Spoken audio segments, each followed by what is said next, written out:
জুলাই বিপ্লবকে যদি আমরা অস্বীকার করি তাহলেই আমরা গণভোটকে অস্বীকার করব। যারা আজকে গণভোটকে দুর্বল করবার চেষ্টা করছেন কিংবা গণভোটের আইনি তর্ক তুলছেন, তারা আসলে কতটা জুলাই বিপ্লবকে ধারণ করেন সেটা নিয়ে আমার সন্দেহ আছে। শেখ হাসিনা তার পিতাকে শেখ মুজিবুর রহমানকে একজন দেবতা হিসেবে আমাদের সামনে তুলে ধরার চেষ্টা করেছিল এবং সেই দেবতার মাধ্যমে একটা অলিখিত রাজতন্ত্র কায়েম করবার চেষ্টা করেছিল। যিনি দেশের প্রধানমন্ত্রী তিনিও জুলাই বিপ্লবের ফসল। তিনিও দেশের প্রধানমন্ত্রী হতে পারতেন না যদি জুলাই বিপ্লবে আমাদের তরুণরা এভাবে জীবন না দিত। এই জুলাই বিপ্লব নিয়ে প্রশ্ন তুলবো, গণভোট নিয়ে প্রশ্ন তুলবো, তারা আসলে আমাদের শহীদদের অবদানকে অস্বীকার করছি। বাংলাদেশে যেই রাজা হওয়ার চেষ্টা করুক না কেন, সেই চেষ্টা ফলপ্রসূ হবে না ইনশাআল্লাহ। আপনারা কোন রকম কুতর্ক তৈরি না করে গণভোটের যে জনগণের যে ইচ্ছা প্রতিফলিত হয়েছে সেই ইচ্ছা মেনে নিন। জুলাই বিপ্লবের যে কোনো ইস্যুতে ইনশাআল্লাহ আমি ব্যক্তিগতভাবে এবং আমার পত্রিকা আপনাদের পাশে থাকবে।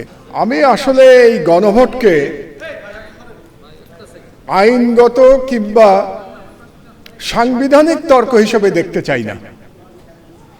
আমি এই গণভোট এবং জুলাই সনদকে জুলাই বিপ্লবের স্পিরিটে সবসময় দেখে এসেছি। জুলাই বিপ্লবকে যদি আমরা অস্বীকার করি তাহলেই আমরা গণভোটকে অস্বীকার করব। এটা আমাদের মনে রাখতে হবে। কাজে যারা আজকে গণভোটকে দুর্বল করবার চেষ্টা করছেন কিংবা গণভোটের আইনি তর্ক তুলছেন, তারা আসলে কতটা জুলাই বিপ্লবকে ধারণ করেন সেটা নিয়ে আমার সন্দেহ আছে। কাজেই আমি বলবো যে জুলাই বিপ্লবকে ধারণ করলে গণভোটকে আমাদের বিনা বাক্য ব্যয় এবং বিনা তর্কে আমাদের মেনে নিতে হবে যে এটাই জনগণের অভিপ্রায় এবং জনগণ 70% ভোট দিয়ে সেই অভিপ্রায় আমাদেরকে জানিয়ে দিয়েছে। এবং যারা বিপ্লব করেছে আমাদের তরুণেরা, অনেকের ছবি আছে এখানে, অনেকের নাম আছে, মুগ্ধর ছবি দেখছি, আবু সাইদের নাম দেখছি, যারা শহীদ হয়েছে, জীবন দিয়ে গেছে, জীবন দিয়ে বিপ্লব করেছে। তাদের কিন্তু একটা দাবি ছিল যে রাষ্ট্র মেরামত করতে হবে, এটা যেন আমরা ভুলে না যাই। এবং রাষ্ট্র মেরামত যদি করতে হয় তাহলে অবশ্যই আমাদেরকে সংস্কার করতে হবে। সেই সংস্কার সরকার পরিচালনায় করতে হবে, সেই সংস্কার সাংবিধানিকভাবেও আমাদের সেই সংস্কার করতে হবে। কাজে সেই সংস্কার নিয়ে আমরা কোনো তর্ক তুলতে পারবো না। এবং আমাদের যে উপরে যে ফ্যাসিবাদ 16 বছর আমাদের ঘাড়ে চেপে বসেছিল, সেই ফ্যাসিবাদের দুটো চরিত্র ছিল। একটা তো ফ্যাসিস্ট চরিত্র ছিল, আর একটা চরিত্র ছিল এক ধরনের রাজতন্ত্র চাপিয়ে দেয়া রাষ্ট্রের উপরে। আপনাদের নিশ্চয়ই মনে আছে যে শেখ হাসিনা তার পিতাকে শেখ মুজিবুর রহমানকে একজন দেবতা হিসেবে আমাদের সামনে তুলে ধরার চেষ্টা করেছিল এবং সেই দেবতার মাধ্যমে একটা অলিখিত রাজতন্ত্র কায়েম করবার চেষ্টা করেছিল এবং তার বিরুদ্ধেই আমাদের নাহিদরা, সার্জিসরা বিপ্লব করেছিল। তাদের একটা স্লোগানের কথা আমরা যেন ভুলে না যাই। একটা গুরুত্বপূর্ণ স্লোগান ছিল সেই সময়, একটা স্লোগানের কথা আমরা আজকে শুনেছি, গোলামি না আজাদি, আজাদি আজাদি। আর একটা গুরুত্বপূর্ণ স্লোগান ছিল দেশটা কারো বাপের না। তো দেশটা কারো বাপের না বলার অর্থই হচ্ছে যে এই দেশের মালিক জনগণ এবং জনগণের ইচ্ছাতেই এই দেশ পরিচালিত হবে এবং জনগণের ইচ্ছাতে যদি দেশ পরিচালিত হতে হয় তাহলে অবশ্যই গণভোটের রায় আমাদের সকলকে মেনে নিতে হবে। আজকে এখানে দুজন গুরুত্বপূর্ণ ব্যক্তি উপস্থিত আছেন, সংসদের গুরুত্বপূর্ণ ব্যক্তি, একজন সংসদের সম্মানিত বিরোধী দলীয় নেতা এবং আরেকজন সংসদের বিরোধী দলের চিফ হুইপ, দুজন আছেন এখানে উপস্থিত। তারা দুজনে কিন্তু বিপ্লবের ফসল।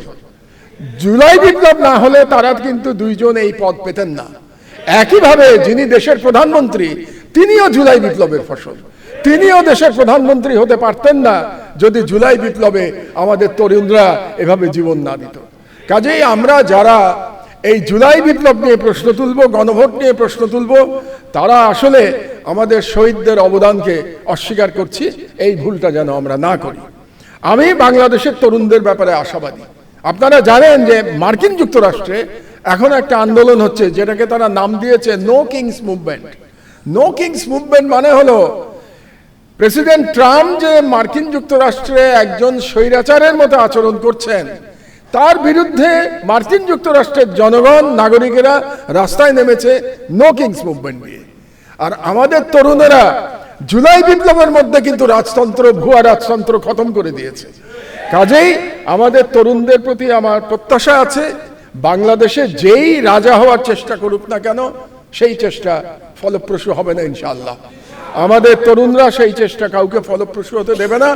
কাজেই আমি সকলকে বলবো, সকল রাজনৈতিক দলকে বলবো, সকল রাজনীতিবিদের প্রতি আহ্বান জানাবো যে আপনারা কোন রকম কুতর্ক তৈরি না করে গণভোটের যে জনগণের যে ইচ্ছা প্রতিফলিত হয়েছে সেই ইচ্ছা মেনে নিন, এবং সেই ইচ্ছা মানার যে লড়াই, সেই লড়াইয়ের একটা প্রক্রিয়া হিসেবে আজকের যে সেমিনারের আয়োজন করেছে 11 দল, সেই জন্য 11 দলকে আমি ধন্যবাদ জানাচ্ছি এবং আমাকে এখানে আমন্ত্রণ করবার জন্য ধন্যবাদ জানাচ্ছি। জুলাই বিপ্লবের যে কোনো ইস্যুতে ইনশাআল্লাহ আমি ব্যক্তিগতভাবে এবং আমার পত্রিকা আপনাদের পাশে থাকবে, এই ভরসা দিয়ে আমার বক্তব্য শেষ করছি। আল্লাহ হাফেজ। বাংলাদেশ জিন্দাবাদ। জুলাই বিপ্লব দীর্ঘজীবী হোক।